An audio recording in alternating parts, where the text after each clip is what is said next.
ओम नमो जय जय नारायण नारायण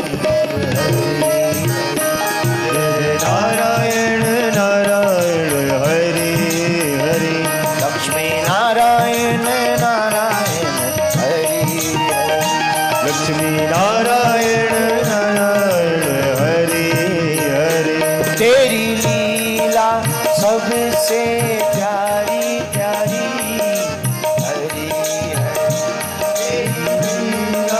सबसे प्यारी प्यारी हरि हरि लक्ष्मी नारायण नारायण हरि हरि लक्ष्मी नारायण नारायण हरि हरि लक्ष्मी नारायण नारायण हरि हरि ओम नमो नारायण हरि ओम नमो नारायण हरि ओम नमो नारायण हरि ओम नमो नारायण हरि ओम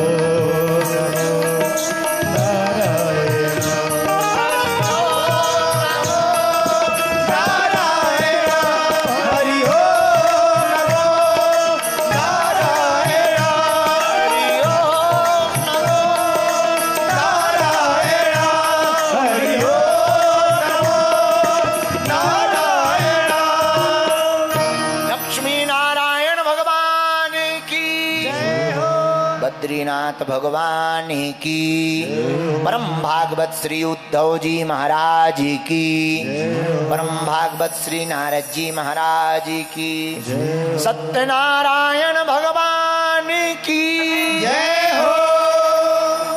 ओम नमो नारायण ओम नमो नारायण ओम नमो नारायण ओम नमो नारायण ओम नमो नारायण। मनी मन आप सभी प्रणाम करें भगवान ठाकुर जी को। हल्दी चावल लाए हो, सामग्री लाए हो, अच्छा केले का प्रसाद लाए हो, जय हो बेटा। कल हम सब ने एक अध्याय को श्रवण किया था, समय चक्र के कारण समय की अवधि थी। आज 2 अध्यायों को श्रवण करेंगे सत्यनारायण भगवान का। और अभी तक जो हम सुनाते रहे वो कथा के पहले की भूमिका है। अब कथा तो अब हो रही है। श्री लक्ष्मी नारायण भगवान का ध्यान करो।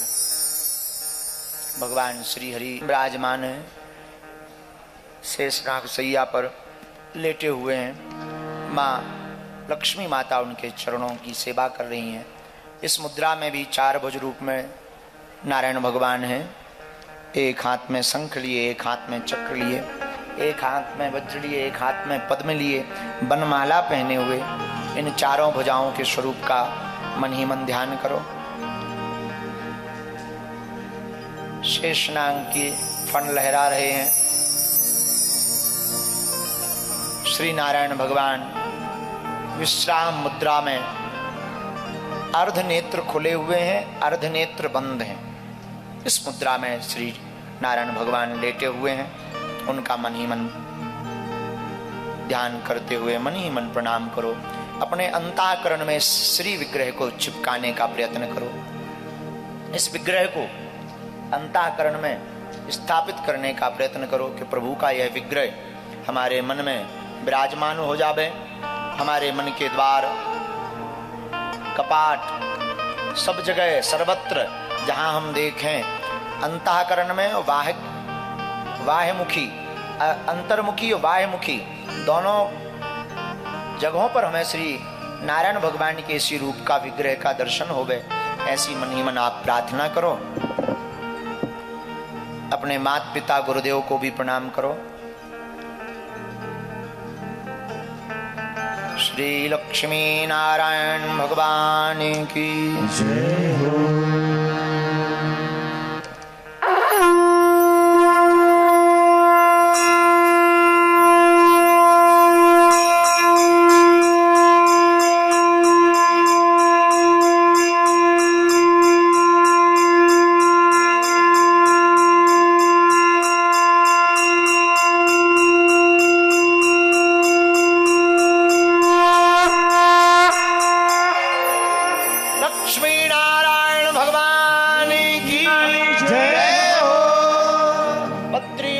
भगवान की जय हो। भैया हरो हल्दी चावल हाथ में ले लो।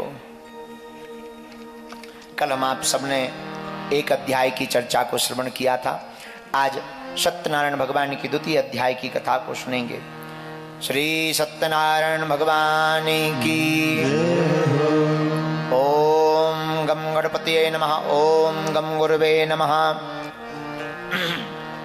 कल तक की कथा में जो हम आप सबने श्रवण किया था, नारद जी महाराज ने भगवान श्री हरि विष्णु से पूछा था कि हे प्रभु, कली काल में नाना योनियों में जन्मे मनुष्यों को दुख मिलेगा, नाना प्रकार के कष्ट मिलेंगे। कलयुग के लोग कम समय में आपके कौन से व्रत करने से पुण्य फल को प्राप्त करेंगे, मनोवांछित फल प्राप्त करेंगे। किस साधारण व्रत, कम समय के व्रत को करने से उनके नाना प्रकार के दुख संकट मिट जाएंगे, धन धान से परिपूर्ण हो जाएंगे। भगवान श्री हरि ने नारद जी को कहा था कि जो भी भक्त, जो भी साधक हमारी सत्यनारायण व्रत कथा को प्रेम पूर्वक भाव पूर्वक करेगा, उसकी सभी मनोकामनाएं पूर्ण होंगी, धन धान से संपन्न हो जाएगा, निर्धन धनवान बन जाएगा, संतानहीनों को संतान की प्राप्ति होगी, बंधन में पड़े हुए व्यक्ति बंधन से मुक्त हो जाएंगे। उसका विधि पूर्वक भगवान श्री हरि ने नारद जी को उपाय भी बतलाया था।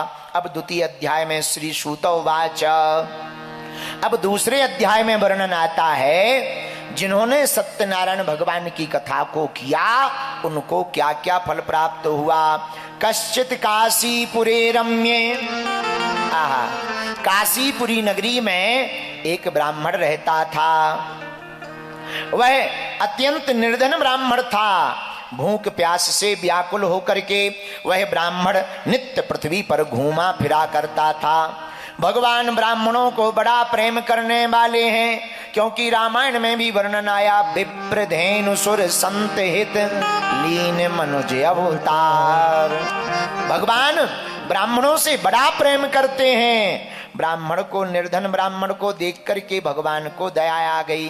ब्राह्मण का काम क्या था? वह बूढ़ा ब्राह्मण, वृद्ध ब्राह्मण घर घर जाकर भिक्षा मांगता था और भिक्षा मांग करके ला करके अपने परिवार का, स्वयं का भरण पोषण करता था। एक दिन भगवान को दया लगी। भगवान ने उस ब्राह्मण के पास एक बूढ़े ब्राह्मण का रूप धारण करके कहा, हे विप्र, तुम नित्य दुखी हो करके पृथ्वी पर क्यों घूमते हो? हमसे कहो, क्या मन में इच्छा है? वह ब्राह्मण बोला, हे भगवान, हम भिक्षा के लिए पृथ्वी पर घूमते हैं, भिक्षा याचन करने के लिए पृथ्वी पर फिरते हैं। हे प्रभु, यदि दरिद्रता मिटाने का कोई उपाय आप जानते हो, कोई नियम जानते हो तो हमको बतला दो, हम उसको अवश्य करेंगे। भगवान ने इतना जैसे ही सुना, मुस्कुराते हुए बूढ़े रूप में ब्राह्मण उस ब्राह्मण से बोले, पंडित जी, तुम सत्यनारायण भगवान का व्रत व पूजन करो। जिस व्रत के करने से मनुष्य सब दुखों से छूट जाता है, जिस व्रत के विधान करने से निर्धन धनवान हो जाता है, ऐसे व्रत का मैं विधान बतला रहा हूं। हे ब्राह्मण देवता, अगर तुम इस व्रत को करोगे तो तुम्हारी निर्धनता दूर हो जाएगी। बूढ़ा ब्राह्मण, वह ब्राह्मण देवता हाथ जोड़कर कहने लगे, भगवान विधि बतलाइए।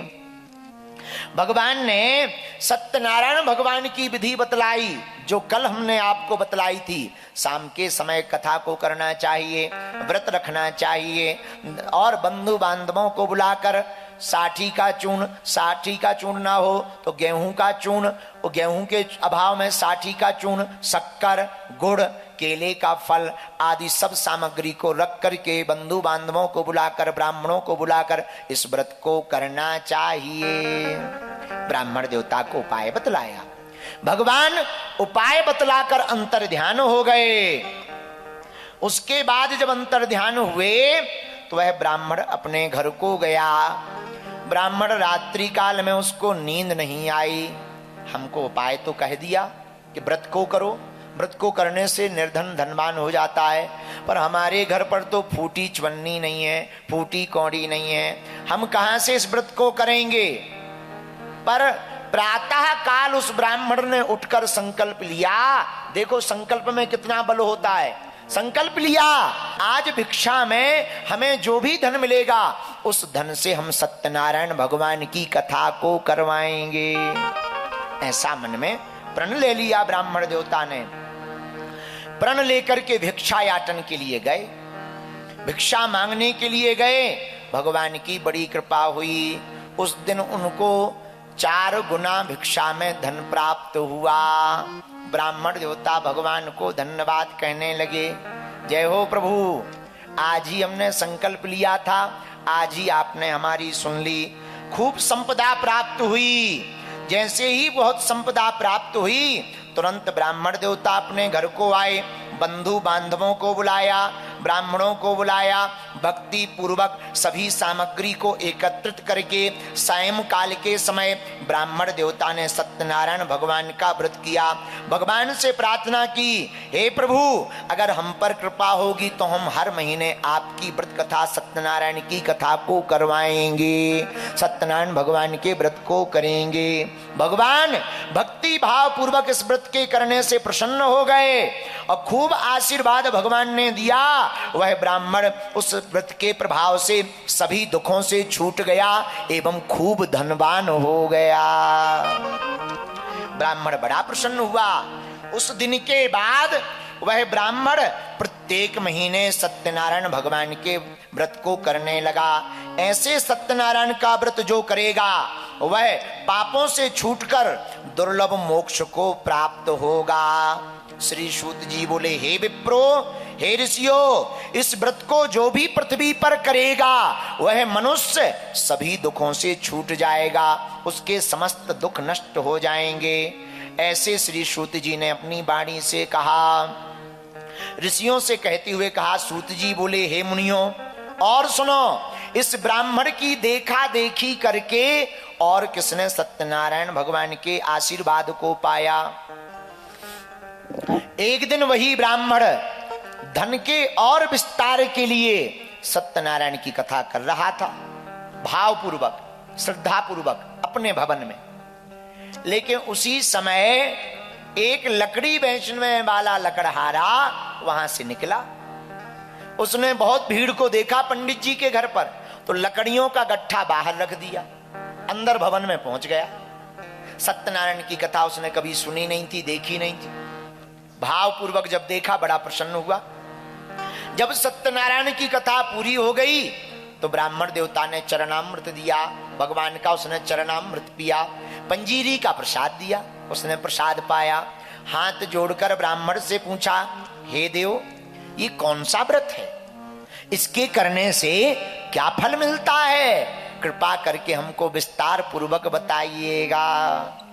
ब्राह्मण देवता ने कहा, अरे भैया लकड़हारा, यह सभी मनोकामनाओं को पूर्ण करने वाला, मनोवांछित फल देने वाला, धन धान्य को बढ़ाने वाला, इसकी ही कृपा से हमारे घर पर धन धान आदि की वृद्धि हुई है।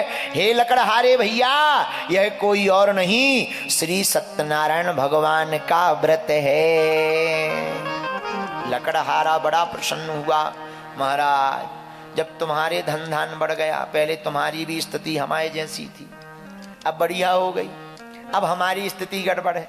आपने व्रत किया, आप यहाँ पहुंच गए, हमें भी विधि बतला दो थोड़ा, हमारी भी जिंदगी जुग जुग आ जाए, हमको भी कुछ प्राप्त हो जाए, प्रभु की कृपा।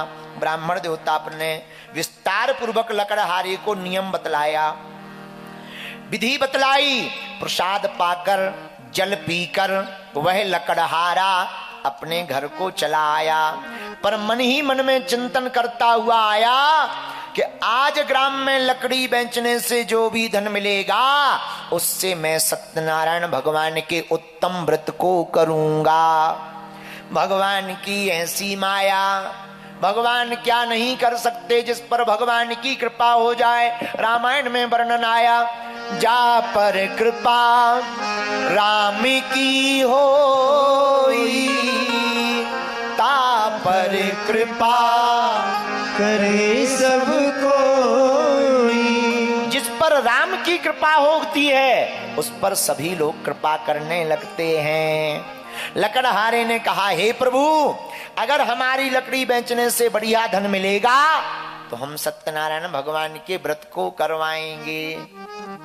भगवान की कृपा से जो लकड़ियों का गट्ठा अपने सिर पर रख कर के ले जा रहा था, प्रभु की ऐसी कृपा हुई कि वह लकड़ियां चंदन की बन गईं।